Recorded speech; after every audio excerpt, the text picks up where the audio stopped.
En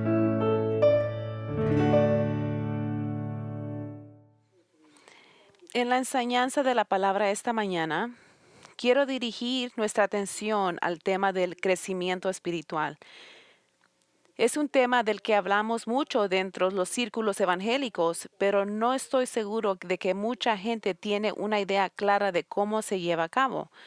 La gente habla de su necesidad en crecer espiritualmente, pero muchos no saben lo que deben hacer. Entonces, con esto en mente, vamos a Primera de Juan 2, 12 al 14. Y voy a leer. En Primera de Juan 2, 12 al 14, el Pablo dice: Os escribo a vosotros, hijitos, porque vuestros pecados os han sido perdonados por su nombre. Os escribo a vosotros, padres, porque conocéis al que es desde el principio. Os escribo a vosotros, jóvenes, porque habéis vencido al maligno. Os escribo a vosotros, hijitos, porque habéis conocido al Padre. Os he escrito a vosotros, padres, porque habéis conocido al que desde el principio. Os escribo a vosotros, jóvenes, porque sois fuertes y la palabra de Dios permanece en nosotros, y habéis vencido al maligno. Estoy seguro de lo que al leer esto notaron que hay varios grupos de edades mencionados. Juan divide las categorías en tres: en niños, padres y jóvenes. Para que lo que sepan por adelantado, él no está hablando de su etapa física en la vida o su género, sino más bien de su desarrollo espiritual. Por lo tanto, no importa si eres una mujer porque eres parte de una de esas tres categorías, porque Juan no está clasificando a sus lectores según su edad o género, sino más bien según su nivel espiritual. Así que ustedes, señoras, no pueden ignorar esto porque están incluidas. Cuando piensas en la vida espiritual, tienes que pensar en el crecimiento. Y eso realmente no debería sorprenderte a nadie, porque cuando miramos a la vida en cualquier forma, siempre miramos crecimiento. El crecimiento y el desarrollo son evidencias de vida. Si plantas un montón de semillas, esperarás ver crecer plantas. Primero son pequeños brotes, pero crecen a ser plantas desarrolladas. Si traes a casa un cachorro de un mes que es un pastor alemán, al principio va a ser pequeño y nomás va a ser como de 5 libras. Pero en 3 años, cuando alcance su edad tamaño adulto, pesará como 85 libras y a veces más. Cuando yo nací, yo pesaba 6 libras 9 onzas y era 20 pulgadas de largo. Y hoy tengo una altura de 6 pies 5 pulgadas y peso más de 250 libras. Así es como funciona la vida. La vida se puede definir como la dinámica del desarrollo o la dinámica del crecimiento. Donde hay vida, hay crecimiento. Donde hay crecimiento, hay vida. Y eso es cierto en el ámbito espiritual también. Dios, cuando nos dio la vida espiritual en Cristo, tiene la intención de que esta vida crezca hasta la madurez. Una de las cosas difíciles en el ámbito humano es la falta de crecimiento o desarrollo, ya sea por por falta de desarrollo mental o por una deformidad física. Es muy difícil para los que son afectados para ver esto. Y de la misma manera, vemos a aquellos que no crecen espiritualmente. Y eso es aún más trágico, porque ese individuo no vive todas las bendiciones espirituales, recompensas eternas que el Señor tiene para ellos, que maduran en Cristo, y esa pérdida es mayor, que le falta el desarrollo. El crecimiento espiritual es un privilegio, es una obligación, es una responsabilidad. Y la meta del desarrollo espiritual es llegar a ser como Cristo. Y lo sabemos esto porque la palabra los dice. En Filipenses 3, 13 al 14, el apóstol Pablo dice en términos muy claros, él dice: olvidando ciertamente lo que queda atrás, extendiéndome a lo que está delante, prosigo a la meta, el premio del supremo llamamiento de Dios en Cristo Jesús. ¿Cuál es la meta? El objetivo es el premio de llamado alto. ¿Cuál es el premio cuando te llaman? El premio cuando te llaman es ser como Cristo. Eso es lo que Juan nos dice en una página después en 1 Juan 3:2. Pero sabemos que cuando Él se manifieste, seremos semejantes a Él porque le veremos tal como Él es. Cuando llegamos al cielo, vamos a ser como Cristo. Romanos 8:29 dice que hemos sido predestinados para que fuesen hechos conformes a la imagen de su Hijo. Entonces, el objetivo del llamado a lo alto es ser como Cristo. Es el premio. Eso es lo que vamos a hacer cuando lleguemos al cielo. Y Pablo dice, ¿cómo voy a hacer eso algún día? Ese es mi objetivo en la vida ahora, crecer como Cristo. Entonces, cuando pienso en ser un creyente maduro, pienso en ser como Cristo. Y esa idea sin duda se ajusta a lo que dice Juan en 1 Juan 2:6. Él decía, el que dice que permanece en Él debe andar como Él anduvo. Convertirnos como Cristo es la meta y el objetivo del proceso de madurez espiritual. Hay muchos en las Escrituras sobre el proceso de desarrollo espiritual y crecimiento espiritual. En Efesios 4:15 nos dice, crezcamos en todo en aquel que es la cabeza, esto es Cristo. ¿Cómo? ¿Cómo es posible? ¿Cómo hacemos esto? Bueno, justo antes, en los versículos 11 al 13 en Efesios, Pablo nos dice que el Señor ha dado a hombres talentosos a la iglesia a fin de perfeccionar a los santos para la obra del ministerio, para la edificación del cuerpo de Cristo, hasta que todos lleguemos a la unidad de la fe, del conocimiento del Hijo de Dios, a un varón perfecto, a la medida de la estatura de la plenitud de Cristo. Dios ha diseñado todo dentro del marco de la experiencia cristiana, todo en la vida de la iglesia, en la enseñanza, en el misterio y la formación de discípulos para tener el efecto de hacernos crecer a la semejanza de Cristo. Para lograr esto, está dado en las Escrituras. En 1 de Pedro 2:2, el apóstol dice, desead como niños recién nacidos la leche espiritual no adulterada para que por ella crezcáis para salvación. Así como un bebé desea leche para crecer, debemos desear leche de la palabra que es nuestro alimento espiritual para poder crecer. Ahora, cuando hablamos de crecimiento espiritual, no es solo otra forma de decir lo que llamamos santificación. Y hay diferentes aspectos de la santificación. Primero existe lo que llamamos santificación posicional. Esto ocurre cuando eres salvo. Eres apartado del pecado en un nuevo estado en el que estás cubierto por la justicia imputada por Cristo. La santificación posicional ocurre en el momento de tu salvación. Y si usted es un verdadero creyente, usted fue en un evento pasado. En segundo, hay una santificación futura o perfecta que tendrá lugar cuando estemos en el cielo y estemos finalmente y para siempre totalmente separados del pecado en un cuerpo glorificado. En tercer lugar, durante tu vida actual, existe este proceso continuo de santificación progresiva. En cuanto cada vez que te separes más del pecado, a medida que avanzas más en tu madurez espiritual, volviéndote cada vez más como Cristo. Y este proceso de santificación progresiva es realmente un sinónimo del desarrollo espiritual o crecimiento espiritual. Les quiero dar algunas cosas que pueden entender sobre el crecimiento espiritual, porque no quiero que tengan ningún error al aspecto. Esto es muy formativo y muy básico para nuestra comprensión, así que quiero que estén claros en sus mentes. Lo llamo principios importantes sobre el crecimiento espiritual. Y pueden escribir esas cosas. Primero, el crecimiento espiritual no tiene nada que ver con tu posición ante Dios en Cristo. Nada tiene que ver con tu posición ante Dios en Cristo. Todo ya fue arreglado. Cuando confiaste en Jesucristo, la justicia de Cristo te cubrió. Eso es lo que dijo el Pablo en Filipenses 3:9. No teniendo mi propia justicia que es por la ley, sino la que es por la ley, por la fe que de Cristo, la justicia que es de Dios por la fe.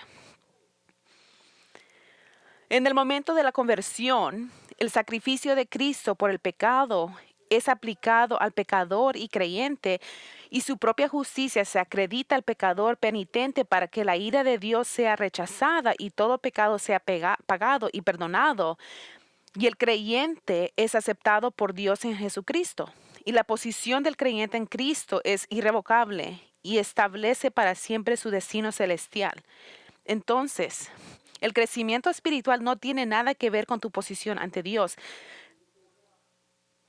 Separado de donde tú te encuentras en tu proceso de desarrollo espiritual, no tiene ningún impacto en tu posición ante Dios en Cristo. Segundo, el crecimiento espiritual no tiene nada que ver con el amor de Dios por ti. Dios no tiene nada que ver por el amor de ti. Dios no ama a los santos maduros más de lo que ama a los santos inmaduros. Hay un par de razones por esto. Primero, su amor no se basa en el mérito individual de nadie. Romanos 5:8 dice, mas Dios muestra su amor para con nosotros en que siendo aún pecadores, Cristo murió por nosotros.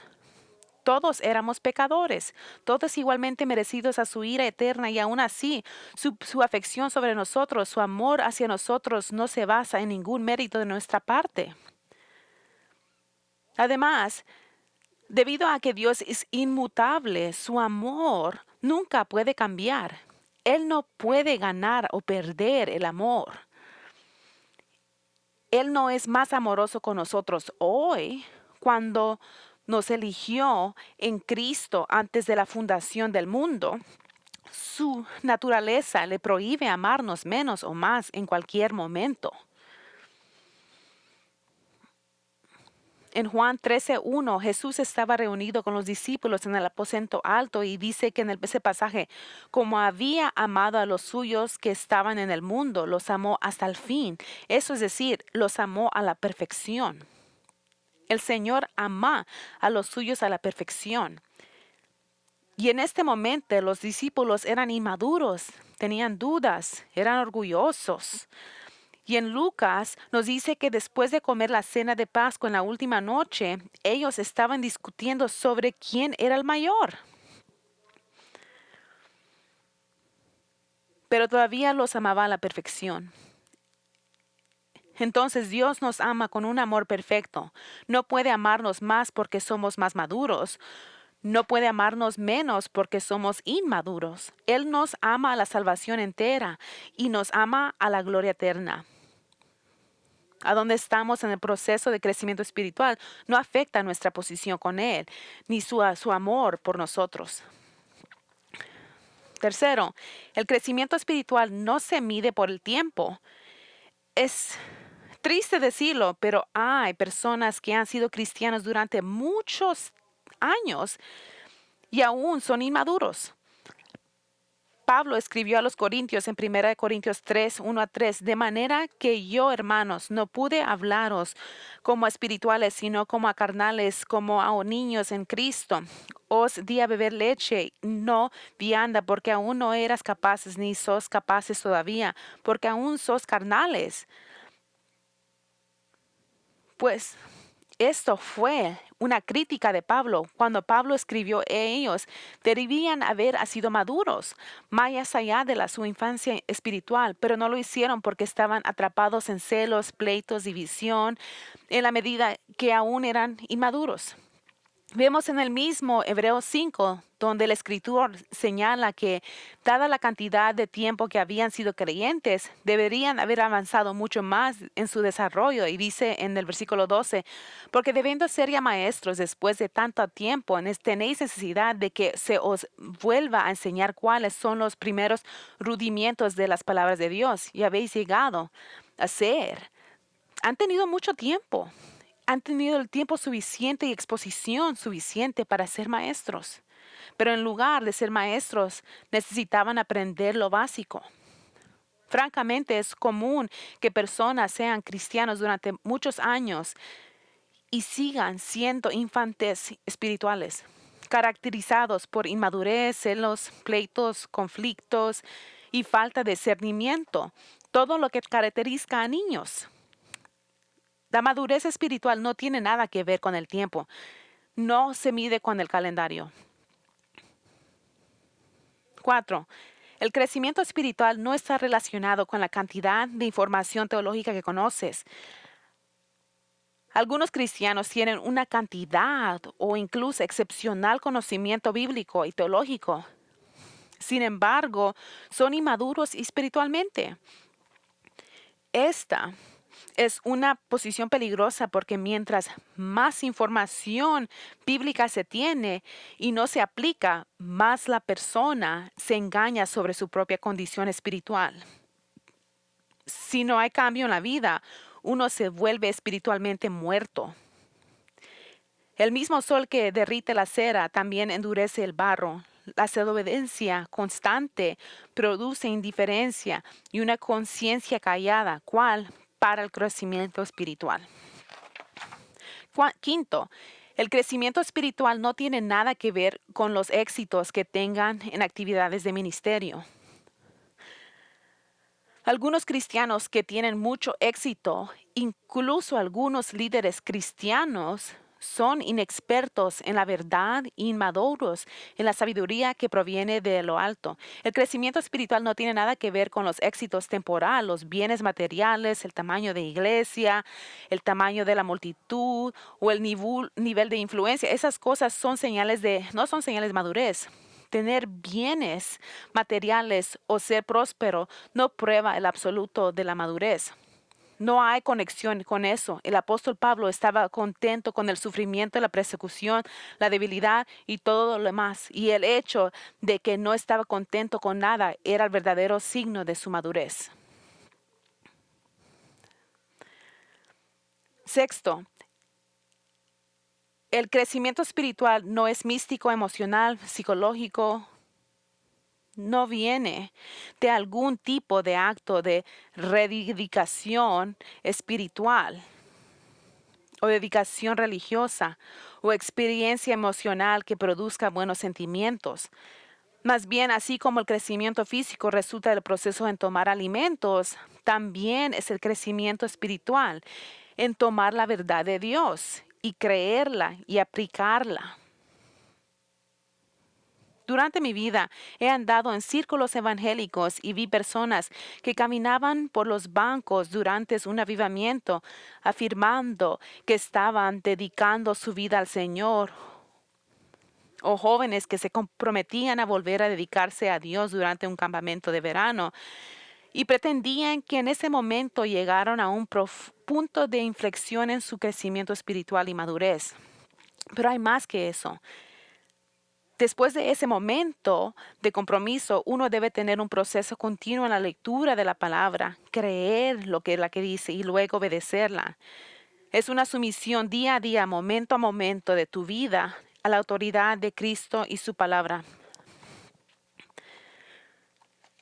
Finalmente, el crecimiento espiritual no es absoluto, es relativo. La madurez es una cosa relativa. No es absoluto en el sentido que lo que seas o lo no seas. Más bien es relativo a medida que creces. Pero te voy a decir, las únicas veces que creces son las veces en que eres espiritual. Cuando caminas en obediencia a la palabra de Dios, los momentos en que eres carnal, retrocedes y te caes. Entonces el crecimiento espiritual es relativo desarrollo espiritual a través de los tiempos acumulados en caminar en el Espíritu. Entonces, cuanto más camines en el Espíritu, más vas a crecer. Ahora, hay una serie de términos por las cuales la Biblia define el crecimiento espiritual, Primera de Timoteo 6:11 lo llama, sigue la justicia, la piedad, la fe, el amor, la paciencia, la mansedumbre. Y Romanos 12:2 lo llama, transformaos por medio de la renovación de vuestro entendimiento. Segunda de Corintios 7:1 lo llama, perfeccionando la santidad en el temor de Dios. Colosenses 2:7 lo llama, sobreedificados en Él y confirmados en la fe. Entonces, ese es el crecimiento espiritual. No es místico, no es emocional, no es psicológico, no se debe en una experiencia, no se debe en un evento, no se debe de una decisión, no se debe de una reedificación. Más bien es un proceso de alimentar tu mente con la verdad espiritual. Es un proceso en tomar la verdad de Dios y crecer en la verdad y respondes a esa verdad. En pocas palabras, no puedes crecer espiritualmente a menos que crezcas en tu comprensión de la verdad de Dios. Esa es la única forma de llegar ahí. Jesús dijo, no solo de pan vivirá el hombre, sino de toda palabra que sale de la boca de Dios. Mateo 4:4. La vida es crecimiento y el crecimiento viene por comer. Y la comida que tienes no es pan físico, sino pan espiritual. Es decir, por cada palabra que sale de la boca de Dios creces. El crecimiento espiritual está directamente relacionado con un aumento en tu comprensión y la aplicación de la revelación de Dios. Ahora, en Primera de Juan es un ejemplo maravilloso de las 3 etapas del crecimiento espiritual. Obviamente hay un continuo completo en el medio, pero hay 3 categorías en las que uno crece y se nombran como niños, jóvenes y padres. Obviamente así es el ámbito humano físico. Por lo tanto, proporciona un marco muy instructivo para comprender el crecimiento espiritual. Ahora, antes de entrar al texto, quiero darles este contexto. ¿Por qué Juan les está escribiendo esto? Bueno, a lo largo de esta epístola les da a sus lectores ciertas pruebas para comprobar autenticidad de su fe. También revela a los que son falsos creyentes. Una de esas pruebas es la prueba doctrinal. ¿Qué crees acerca de Cristo? ¿Y reconoces tu pecado? Otra prueba es la prueba moral de la obediencia y el amor. Al darles esas pruebas, simplemente los está ayudando a comprender cómo pueden discernir quiénes son falsos maestros y falsos creyentes. Y han entrado a la iglesia si quieren, de hecho, no son real. La epístola no fue escrita para crear dudas entre las mentes de los verdaderos creyentes y es para ver el propósito. Tenemos que mirar en Juan 5:13, esas cosas os he escrito a vosotros que creáis en el nombre del Hijo de Dios para que sepáis que tienes vida eterna. Entonces, Él no lo escribió esta epístola para hacerlos dudar, Él escribió esta epístola para confirmar su salvación. Él quiere que los verdaderos creyentes lean esa epístola y cuando dice que un verdadero creyente reconoce su pecado, ellos dirán, sí reconozco que yo soy un pecador y lucho con el pecado. Y cuando un verdadero creyente reconoce que Cristo es el Señor, van a decir, sí reconozco que Jesús es el Cristo, el Dios encarnado en carne y humana. Y cuando nos dice que es un verdadero creyente, tiene el deseo de obedecer dentro de su corazón a Dios y amar a los demás, van a decir, siento esa realidad y ese es el deseo de mi corazón, es la dirección de mi vida, a pesar de que no siempre lo hago. Entonces, esto va a confirmar su salvación y nuestra salvación, pero al mismo tiempo revela a aquellas personas que niegan a Cristo, que niegan su pecado, que dicen que no pecan y revela a aquellas personas que odian a los demás y no obedecen la palabra de Dios y que aman al mundo y las cosas del mundo. Eso es lo que pretende hacer. Su objetivo es ayudar a los creyentes para poder discernir. Entonces, Juan no duda de su salvación. Él solo escribe para darles la seguridad del hecho de que realmente son creyentes y por eso comienza el versículo 12 diciéndoles la verdad. Y él escribe, os escribo a vosotros hijos porque vuestros pecados os han sido perdonados por su nombre. En otras palabras, les escribo porque ustedes son perdonados. Quiero que afirmen su salvación. Quiero que sepan estas perdonados y quiero que tengas una alegría total. observe esta frase, os escribo a vosotros. En versículos 12 y 14, esa frase lo usa 7 veces.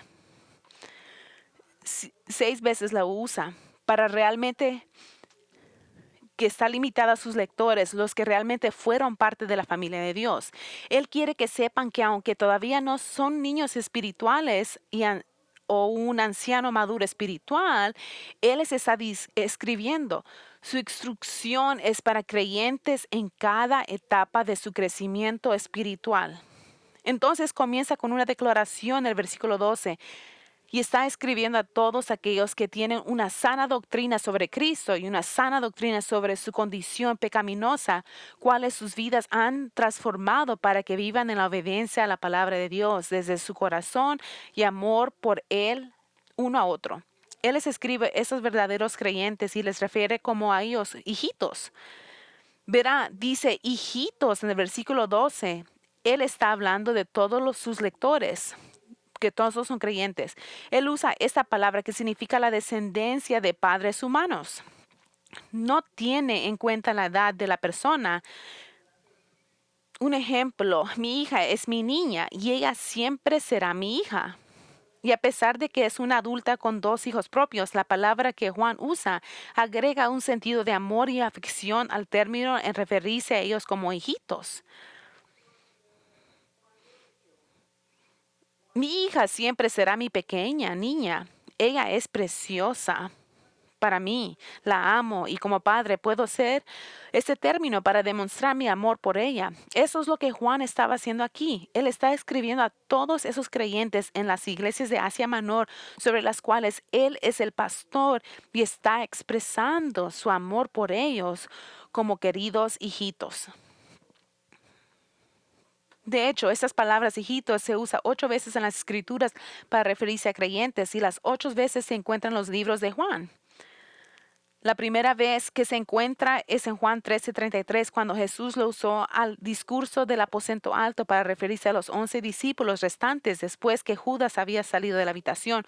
Por lo tanto, se usó para limitado a los verdaderos seguidores de Cristo. Y las otras 7 veces que se usan las escrituras se encuentran en esta pequeña cuarta carta de Primera de Juan. Nos hace ver que Juan estaba muy tomado con el uso de la palabra que Jesús usaba para referirse a sus hijitos, los que lo seguían. Entonces, bíblicamente, esta palabra se aplica solo a los verdaderos creyentes. Y una cosa que es cierta para todos los creyentes es que vuestros pecados os han sido perdonados. Todos ustedes han sido perdonados y como dije antes, no se trata de tu relación o tu posición ante Dios, eso ya fue arreglado. El crecimiento espiritual no se trata de Dios que te ame más o menos, ya eres completamente amado. Para tus pecados sean perdonados porque Cristo ha pagado la pena de esos pecados. Esta es la gran realidad de la salvación, el perdón del pecado.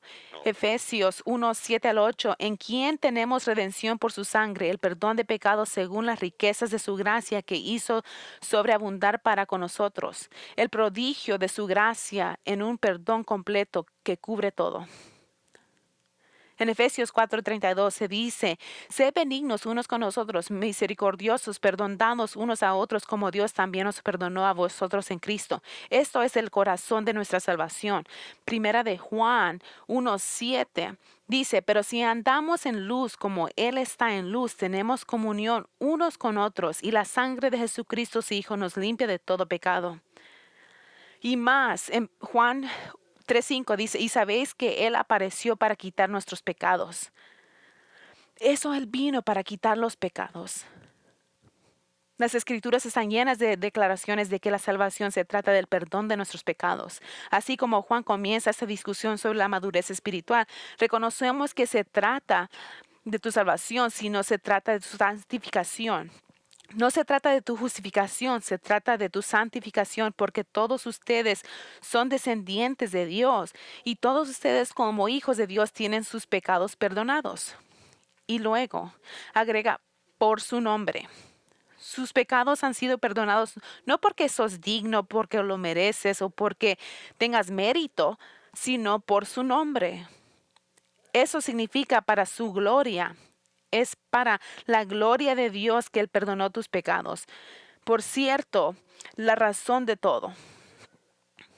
Todo lo que hace Dios, para su gloria y para su obra redentora, para todo es para su gloria. Muchos años, una señora de mi clase de dominical me preguntó, ¿sigues diciendo Dios hace todo para su propia gloria? ¿No se hace eso Dios narcisista?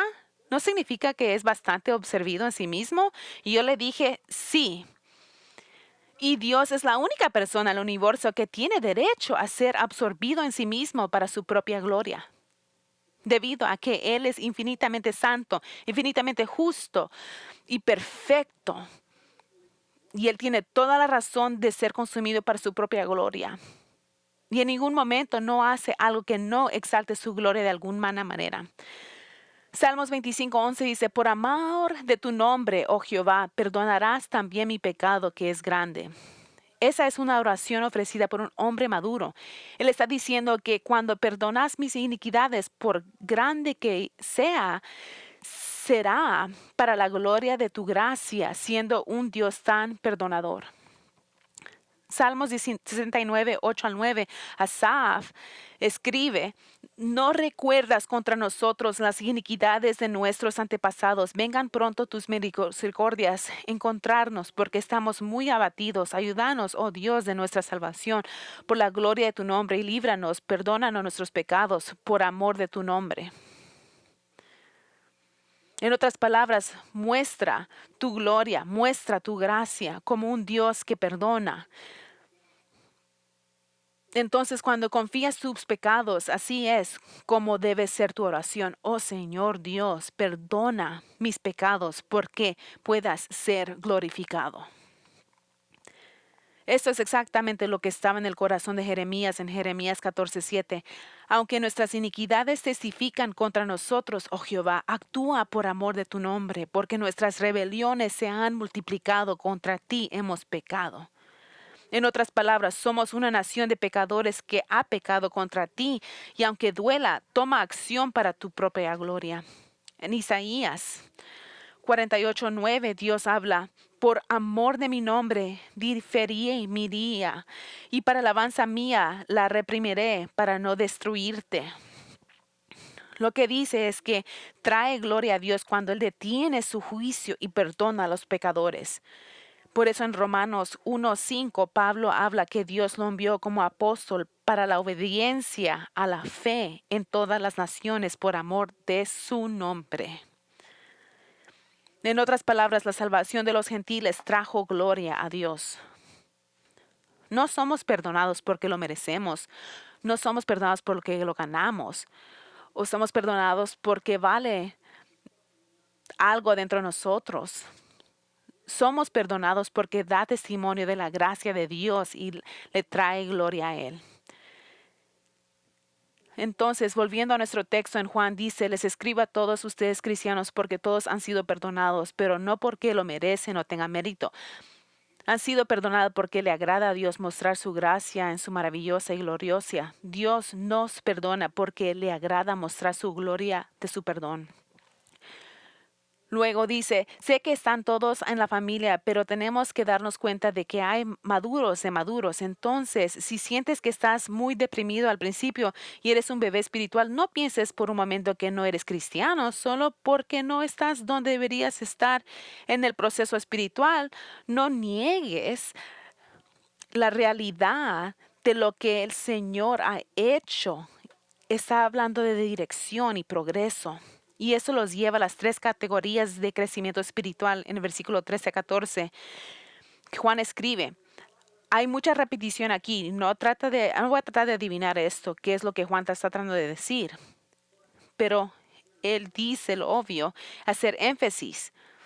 Quiero que entiendas esto, así lo que voy a decir, y luego te voy a recordar lo que acabo de decir. Esto es para enfatizar lo que quiere clavar esto en sus mentes. Entonces vamos a tener que saltar en esos 2 versículos. Vamos a mirarlos del más viejo a lo más temprano. Vamos a seguir. Al final del versículo 13 dice, os escribo a vosotros, hijitos, porque habéis conocido al Padre. Ahora, Aquí no está refiriendo a mis mismos hijos a los que se refiere en el versículo 12. En el versículo 12 está refiriendo a todos los creyentes que han sido perdonados, pero aquí cambia la palabra que usa. Mientras que en la palabra en el versículo 12 se refiere a todo como hijitos, independientemente de su edad, esta palabra se refiere específicamente a un niño pequeño, el tiempo que cubre desde la infancia hasta la pubertad, de una edad de nacimiento hasta la edad de 12 a 13 años. Las características de un niño pequeño son la ignorancia, la inmadurez, la necesidad de atención y orientación.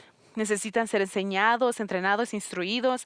Vienen a la vida sin ningún conocimiento de las cosas de la vida y es la responsabilidad de sus padres para alimentarlos, formarlos, para que crezcan y maduren, así para enseñarles y guiarlos y el aprendizaje de los conceptos de la vida, para que no sean ignorantes. Y dice, algunos de ustedes son hijos espirituales y lo único que saben es el Padre, pero conocen al Padre. ¿Cuál es la primera? ¿Cuál es la primera relación que ocurre en la vida de un bebé? Es su relación con sus padres.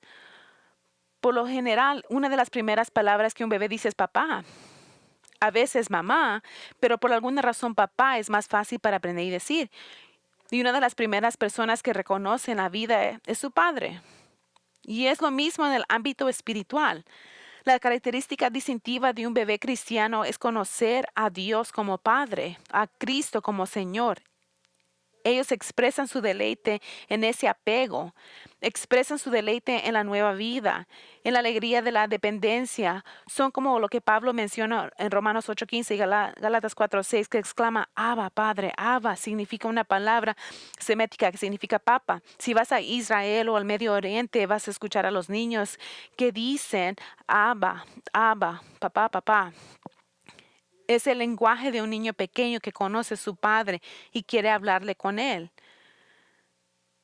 Y hay una novedad en la vida, una maravillosa familiaridad y una relación personal con sus padres. Los niños pequeños están más regulados por sus afectos que por su consumimiento. Están más afectados por sus emociones y sentimientos que por la información. No analizan sus padres, simplemente los aman, se deleitan en ellos y encuentran su protección y seguridad en ellos. Así es también con los bebés espirituales. Hay una cierta emoción con la nueva vida. Hay un gozo que Dios es mi Padre y Cristo es mi Salvador. Ven que Dios es mi protector. Preocupa de mí, satisface mis necesidades. Ha sido un lugar en el cielo. Me ha dado todo lo que necesito. Tengo una afección para Dios, un deleite en su vida espiritual. Y tenemos una experiencia espiritual. Hay un gozo. Y hay casi un regocijo que el Espíritu de Dios ha despertado en ellos a las realidades de la bendición de la salvación. Ahí es donde todo comienza. No se trata de información, no se trata de teología, se trata de relación. Bebés espirituales están más apegados a la relación que la doctrina. En Primera de Corintios 3, el apóstol les dice, mira, la razón por la que sé que son bebés espirituales es porque uno dice, yo soy de Pablo y otro soy de Apolos. Lo que él decía es que bebés espirituales tienen la tendencia de apegarse a sus héroes. Están más atraídos por sus afecciones que por la información. Esos son los bebés típicos. Otra cosa sobre bebés espirituales se encuentra en Efesios 4:14, que dice, así ya no seremos niños zarandeos por las olas y llevados de aquí para allá por viento de enseñanzas, por la astucia y los artificios de quienes emplean artimañas engañosas. Esa es la cosa de niños. Son cariñosos y sienten atraídos a relaciones, pero no tienen discernimiento. Es por eso que le decimos a nuestros hijos, no hablen con extraños, porque son engañados fácilmente. Son estafados y están inclinados a creer cualquier cosa. Cuando son pequeños, ellos gatean por el suelo y recogen cualquier cosa y la ponen a su boca. Y este es el centro de pruebas y evaluación de un niño. Y como padre, uno le dice, quita eso de la boca. Porque la forma en que comienzan a escribir el mundo es dentro de sus bocas y tienes que protegerlos. Incluso a medida que crecen un poco, Si les da la opción de elegir a la calabaza o un helado, siempre el helado va a ganar. Ellos no tienen ningún discernimiento. Los niños se harán mal y daño. Uno tiene que enseñarles a no salir corriendo a la calle para obtener la pelota. Tienes que enseñarles sobre situaciones en que puedan ser desviados fácilmente. Pero aplaudimos su amor incondicional, aplaudimos el hecho de que se sienten atraídos a las personas y relaciones, aplaudimos el hecho de que miran al mundo a través de un color de rosa, teniendo una cierta felicidad y alegría, y con esa ignorancia que tienen y falta de experiencia. Y tememos la indefensa de ellos, ¿no? Les falta sabiduría, les falta discernimiento, vienen en peligro de ser perdidos seriamente. Los cultos se aprovechan a bebés espirituales. Los falsos maestros hacen ceras de bebés espirituales. Hay multitudes que son atraídos a los falsos maestros y lo que encuentran son personas espiritualmente inmaduras o personas incrédulas. Y es por eso que Pablo continúa en Efesios 4:15, pero dice, sino que siendo la verdad en amor, crezcamos en todo en aquel que es la cabeza, esto es Cristo. Tenemos que darles a esos bebés espirituales la verdad y ayudarlos a crecer y a madurar. No debemos de dejar que alguien siga siendo un niño espiritual. Estamos felices que son verdaderos creyentes, pero queremos que permanezcan, no queremos que permanezcan en este ignorado estado inmaduro. Bueno, vamos a venir lo que Juan quiere decir sobre la garantía de los jóvenes espirituales. Esta segunda etapa de crecimiento espiritual lleva a los creyentes en una énfasis de la relación básica a una énfasis de la revelación bíblica. A diferencia de los niños espirituales que se centran en la devoción a Dios, los jóvenes espirituales han avanzado para preocuparse por la claridad de la doctrina. Él dice en el medio del versículo 13, os escribo a vosotros jóvenes porque habéis vencido al maligno. Esta es una importante declaración. ¿Cómo hiciste eso? El versículo 14 dice, os he escrito a vosotros jóvenes porque sois fuertes. ¿Cómo es que fuiste fuertes? Porque la palabra de Dios permanece en vosotros y resultó habiendo sido vencido al maligno. ¿Cuál es la característica de un joven espiritual? Él es alguien que conoce la palabra de Dios. La palabra de Dios permanece en ellos. Ellos saben lo que la Biblia enseña. Están equipados con conocimiento espiritual. La característica de los niños es la ignorancia. La característica de los jóvenes es el conocimiento. Ellos conocen doctrina y la palabra de Dios permanece en ellos. El bebé es absorbido en sí mismo con sentimientos, necesidades, problemas, todo el personal. Pero un joven supera de ese estado y mira al mundo exterior y mira la verdad. Y son cristianos que han adquirido conocimiento de la verdad, están bien establecidos en la área de la doctrina. A medida que la comida espiritual ha entrado, la fuerza espiritual ha resultado y han vencido al maligno. Es decir, que en el tiempo perfecto ya han vencido a Satanás y continúan venciéndole. Ahora, ¿qué significa eso en el mundo? Bueno, solo tienes que entender que cómo opera Satanás. 2 Corintios 11:14, y Satanás se disfraza como un ángel de luz. Ahora sabemos en 1 Pedro 5:8 que él anda como el león rugiente, andando alrededor buscando a quien devorar, pero no anda como el león rugiente. Se disfraza de un ángel de luz mientras anda como un león rugiente. Pero Satanás no es omnipresente. Está limitado a un lugar específico en el tiempo. Entonces, él no anda por ahí haciendo personas que pequen. La gente peca por su carne caída. Más bien, él está involucrado en falsos sistemas religiosos. Su medio de buscar personas para devorar su lograr es a través de la religión falsa.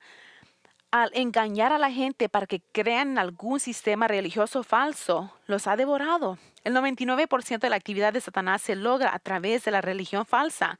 Es un mentiroso, engañador, trabaja en los falsos sistemas y las falsas ideologías del mundo. Así que no culpes a Satanás cada vez que peques.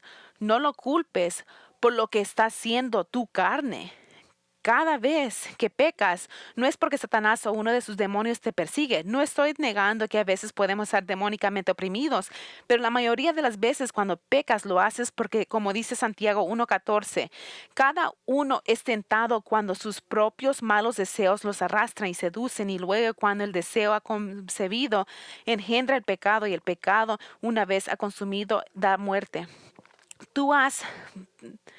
Porque caminas en la carne. No solo regresa y lee Gálatas 5:19-21, comienza diciendo las obras de la naturaleza pecaminosa se conocen bien, y luego continúa con una lista de varios pecados. Entonces Satanás está disfrazado como un ángel de luz, y eso es lo que él hace. Él es aquel que proclama mentiras. 1 Timoteo 4:11 llama a la religión falsa las doctrinas de demonios. Pues si entiendes eso, entiendes que es un joven espiritual y cómo un joven espiritual puede vencer al maligno. ¿Cómo? Porque si conoces la sana doctrina, has vencido al maligno. Y es maravilloso ver jóvenes espiritual que saben doctrina sólida. Uno puede saber cuando uno es un joven espiritual, cuando los cultos no te atraen, cuando la falsa doctrina no te seduce, cuando no sois engañados fácilmente. Y cuando sos un joven espiritual, te enojas de la falsa doctrina. Quieres luchar contra ellos. Es maravilloso ver a alguien llegar a ese punto de su desarrollo espiritual, que están dispuestas a luchar con los cultos y corregir a aquellos que están siendo engañados por falsos maestros. Y en ese sentido, Satanás no puede engañarlos. Si uno de ellos, agentes de Satanás, viene y les dice, Jesús no es Dios, no les importa lo bueno que sea su argumento. No lo creen. Si alguien dice y les dice Dios no es una trinidad, o que la palabra de Dios es inerrante, no lo van a creer. No importa el argumento que esa persona lo presente, no lo van a aceptar, porque ellos saben la palabra de Dios. Sabemos que bebés deleitan con la experiencia de la relación, mientras jóvenes se deleitan con la verdad y el hecho de que han llegado al punto que no están indefensos a ser descarriados por falsas doctrinas. Pero jóvenes espirituales que conocen la sana doctrina aún no han alcanzado la etapa final de desarrollo, porque Juan llega a la tercera categoría que dice garantía para los padres espirituales. Él escribe al comienzo, 1 Juan 2:13, os escribo a vosotros padres, porque conocéis al que desde el principio. Y el comienzo, el versículo 14, diciendo, os escribo a vosotros padres, porque habéis conocido al que desde el principio. La tercera etapa del crecimiento espiritual es cuando los creyentes no solo entienden la doctrina intelectualmente, sino han llegado a conocerlo. Y esa palabra conocer significa conocer con experiencia personal, no significa simplemente conocimiento aprendido, sino conocimiento experiencial. Esas personas han llegado a conocer a Dios con su experiencia personal en conocerlo. ¿Fue escrita la Biblia para darte información de Dios? Sí. ¿Cuál es el propósito de esa información? Pablo lo resume en Filipenses 3:10, a fin de conocerle. La tercera etapa del desarrollo espiritual es cuando no solo conoces la doctrina, pero también conoces el Dios que reveló la doctrina. Has comenzado a estudiar las profundidades del carácter de Dios. Esto es cuando tu vida se convierte en una experiencia de adoración. Es cuando no se trata solo de argumentos sobre la doctrina. Es cuando llegas al punto donde tu alma se regocija en el conocimiento de Dios. Ya no son solo las partes, el sumo de las partes, es una relación más plena y llena con Dios, porque está completa, informada por sana doctrina para conocer al autor de esa doctrina. Y tienes un profundo entendimiento. Este es el camino en el que quieres estar. Si solo eres un bebé y todo lo que estás haciendo es celebrar la relación, es maravilloso. Estás disfrutando la experiencia del amor incondicional de Dios, pero estás desprotegido a las falsas doctrinas. Necesitas aprender la palabra de Dios para que puedas convertirte en un joven espiritual, protegiéndote del ser desviado y arrastrado por cada viento de doctrina llevado por las enseñanzas de Satanás. Cuando llegues al punto de ser un joven espiritual, alcanzarás un punto estimulante en tu vida espiritual, pero no es dada como llegar a ser un padre espiritual, donde no solo conoces la doctrina, pero también conoces al Dios que está detrás de ella. No solo es que entiendes la carta que Dios te dio, sino entender el corazón de Dios que escribió la carta.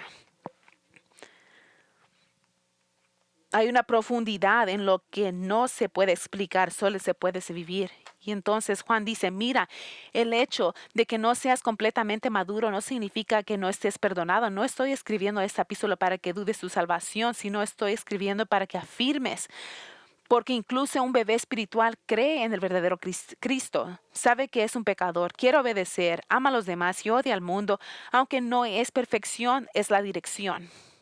¿Y cuál es el poder que nos mueve a ser un niño espiritual, a ser un joven espiritual y finalmente a paternidad espiritual? Ya lo dije, es la palabra de Dios. Quiero decir, ¿cómo puedes hacer un joven espiritual cuando eres fuerte en la palabra? No vas a llegar al punto de ser un joven espiritual si no eres fuerte en la palabra. ¿Y cómo vas a convertirte en un padre espiritual? De nuevo, es la palabra. Y nunca conocerás al Dios que escribió la palabra hasta que sepas lo que escribió. Y a medida que lo repases y vayas más profundo en él, tu comprensión del carácter de Dios comienza a desarrollar y a crecer y a expandir y te encontrarás viviendo en tu vida asombrado de la maravilla de quién es Dios. La palabra es la vida misma, la palabra es viva, da vida, es purificante, está madurando. Entonces crece en gracia, en el conocimiento que la palabra proporciona. Se está transformando, es la pan de vida cual vivimos y crecemos. Así todos debemos perseguir la meta de convertirnos en este Padre espiritual que tiene un conocimiento íntimo de nuestro Dios Padre, como Cristo tiene de su propio Padre. 2 Corintios 3:18, el apóstol dijo, por tanto, nosotros todos mirando a cara descubierta como un espejo la gloria del Señor, somos transformados de gloria en gloria en la misma imagen por el Espíritu del Señor. Entonces, si quieres orar una oración impactante, ore que en tu entendimiento crezca. Dios que te lleve al lugar donde serás transformado de un nivel de gloria para lo siguiente, mientras miras al rostro de Cristo. Así como Cristo conoce al Padre por todo lo que Él es, también debemos perseguir conocerlo hasta el punto de llegar a un conocimiento maduro de Dios y conocerlo en la mayor medida posible de la misma manera que Cristo lo conoce. Y en ese conocimiento viene la esencia de la adoración en nuestras vidas. Como dijo Pedro, creced en la gracia y en el conocimiento de nuestro Señor y Salvador. Este es el propósito, la meta, hasta que Dios los lleva. Y cuando hacemos esto, no seguiremos siendo hijos espirituales, sino creceremos para convertirnos en jóvenes espirituales y luego continuaremos siendo padres espirituales. Ahora, si estás aquí y no conoces a Jesucristo como tu Señor y Salvador personal, entonces no deberías preocuparte cómo crecer espiritualmente, porque en este momento no tienes relación con el Dios vivo. Primero debes arrepentirte de tu pecado y llegar a Jesucristo con fe salvadora, confiando en su muerte en la cruz, pagó la pena por tu pecado. Cuando haces esto, te conviertes en un bebé espiritual y puedes comenzar a crecer con la meta de madurar completamente en Él. Si quieres saber más sobre esto, ven a ver a uno de nuestros pastores al fin del servicio después de la oración. Ellos pueden compartir contigo cómo puedes hacer esto. Oremos. Nuestro Padre, gracias por la instrucción de nuestro crecimiento espiritual. Gracias por darnos el Espíritu Santo para que los guíe en todo aspecto de nuestras vidas. Dios, estamos aquí, estamos niños y tenemos una relación contigo y gracias por hacerlos hijos tuyos. Otros están jóvenes espiritual y están en la doctrina y tienen entendimiento de tu palabra y gracias porque los has llevado a ese punto. Pero Dios, te preguntamos que los dé la pasión y el deseo para conocerte y tu palabra en una manera profunda y íntima, que seamos transformados para la imagen de Cristo para que podamos ser maduros espirituales, padres. Y Padre, oramos para las personas que no están en ninguna categoría espiritual porque no conocen a Jesucristo. Y oramos que el Espíritu los convicte y los traiga para arrepentimiento y la salvadora fe en Jesucristo. No les des paz hasta que lleguen contigo y ellos puedan tener paz en ti. Gracias por el tiempo de estar contigo. Haz nuestro corazón que esté en tu verdad y podamos continuar creciendo en tu imagen. Señor, que todo lo que hagamos en todo aspecto de nuestra vida te traiga gloria y honor en tu nombre. En el nombre de tu Hijo Jesús y en el nombre de Jesús oramos. Amén.